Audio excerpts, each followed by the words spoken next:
হয়ে গেলাম, আল্লাহর হাবিবের কাছে গেলাম, সালাম দিলাম। আল্লাহ রাসূল আমার সালাম গ্রহণ করলেন।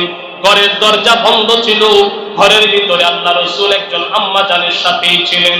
আল্লাহ রাসূলের ঘরের ভিতরে আরেকজন মানুষ ছিলেন যাকে আল্লাহ রাসূল মায়ের সম্মান করতেন, কিন্তু উনি ছিল একজন দাসী, তার নাম হলো উম্মে আইমান।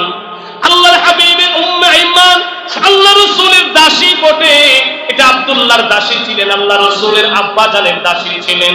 আল্লাহ রাসূলের আম্মা জানের হযরতে আমেনার সাথী ছিলেন উম্মে আইমান।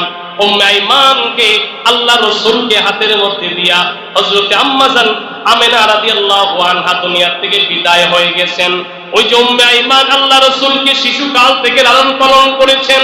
এই জন্য আল্লাহর হাবিব উম্মে আইমানের মৃত্যুর আগ পর্যন্ত আল্লাহ রাসূলের ঘরেই রাখতেন, কিন্তু মায়ের মর্যাদায় রাখতেন, মায়ের মর্যাদা। আল্লাহ রাসূল ডাক দিয়া বলেন, হে উম্মে আইমান, কে আসছে? দরজার সামনে সালাম দিছে, মনে হয় আমার মেয়ে আসছে। সালামের আওয়াজে বোঝা যায় আমার মা ফাতেমা আসছে। উম্মে আইমান রে, দরজা খুলে দাও। উম্মে আইমান গিয়ে দরজা খুলে দিলেন। হযরতে ফাতেমা আল্লাহর হাবিবের সামনে এসে ডাক দিয়া বললেন, আব্বা, আপনি নিজেই তো পছন্দ করে আলীর সাথে আমার বিয়ে দিলেন। বাবা, আপনি জানেন না আজকে 2-3 দিন হয়ে গেল আমার ঘরের ভিতরে কোনো রান্না বান্না নাই, খাবার দাবার নাই।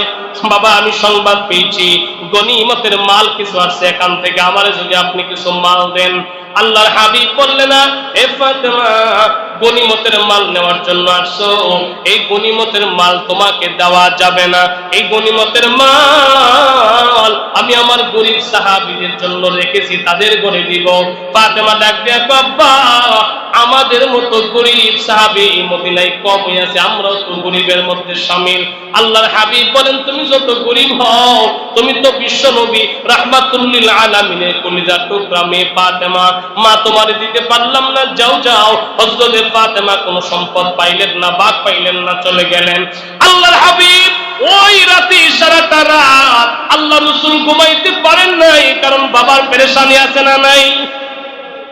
মেয়ের ঘরের ভিতরে রান্না বান্না নাই, খাবার নাই। মেয়ে খাবারের জন্য গিয়েছিল, আল্লাহ রাসূল নিজের ঘর থেকেও কিছু দিতে পারলেন না, কারণ নিজের ঘরেও নাই। আর বাইতুল মালের যেই আমার ভাইরা যেই এরকম ভাবে যুদ্ধের ময়দান থেকে গনিমতের মাল আসলো, এগুলোও দিতে পারলেন না। আল্লাহ রাসূল সারাটা রাত যখন নাকি পায়চারা করেন, ঘুম আসে না চোখে, খালি নানান সময় টেনশন হয়, হায়রে আমার মেয়েটা না খায় রইছে।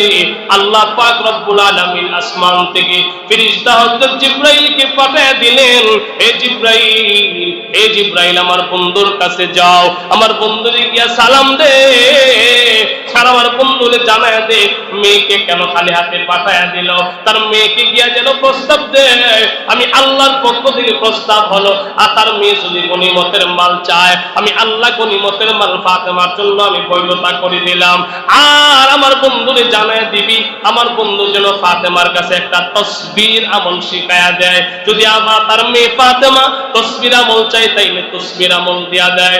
আল্লাহর হাবিব ফজরের নামাজ শেষ করে আল্লাহ রাসূল নিজের ঘরে আসলেন না, ফজরের নামাজ শেষ করে আলীর বাড়িতে গেলেন, ফাতেমার ঘরে গেলেন, সালাম দিলেন, দরজা খুলে দেওয়া হলো। ফাতেমাকে সালাম দিয়া আমার ভাইয়েরা কাছে জড়ায়া ডাক দিয়া বললেন, মারে ও মা, রাতের বেলা কিছু খাইছো? বলে, না বাবা, কিছু খাই নাই।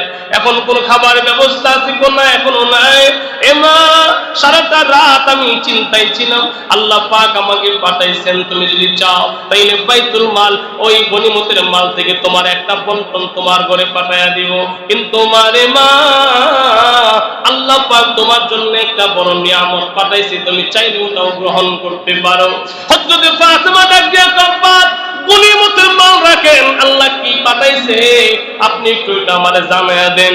আল্লাহ পাক তোমার জন্য পাঠাইছে তসবিহ ফাতিমি, আল্লাহ তাআলা জানায়া দিবেন, তোমার মেয়ে ফাতেমারে জানায়া দিও, বন্ধু ফাতেমা যদি রাতে শোয়ার আগে দিয়া 33 বার সুবহানাল্লাহ, 33 বার আলহামদুলিল্লাহ, 34 বার যদি আল্লাহু আকবার করে ঘুমায়, তাইলে আমি ফাতেমার সংসারের অভাব অনটন আমি আল্লাহ দূর করে দিব। এই তাসবিহ ফাতিমিটাকে তাসবিহ ফাতিমি বলা হয়। আল্লাহ তাআলা বলেন এই আমল যদি করো তাইলে তোমার ঘরে কোনো অভাব থাকবে না। হযরত ফাতেমা বলেন আল্লাহর কসম গনিমতের মাল আর পছন্দ করলাম না, এই তাসবিহটা আমি আমল শুরু করলাম, মৃত্যুর আগ পর্যন্ত কোনদিন ঘুমানোর আগে এই তাসবিহ পড়া আমার বাদ পড়ে নাই। দুনিয়ার মানুষ আল্লাহ রাসূল কই শোনো, সেটা শুধু আমার মেয়ের জন্য খাস না, আম আল্লাহ করে দিবেন গোটা দুনিয়ার সকল মানুষের জন্য। তারা যদি তাসবিহ ফাতিমি আমল করে তাইলে দুনিয়ার সকল অভাব অনটনের সংসার ঘরগুলোকে আল্লাহ পাক পরিপূর্ণ খাবার আর নিয়ামত দ্বারা আল্লাহ ভরপুর করে দিবে। চিল্লায়া বলেন সুবহান।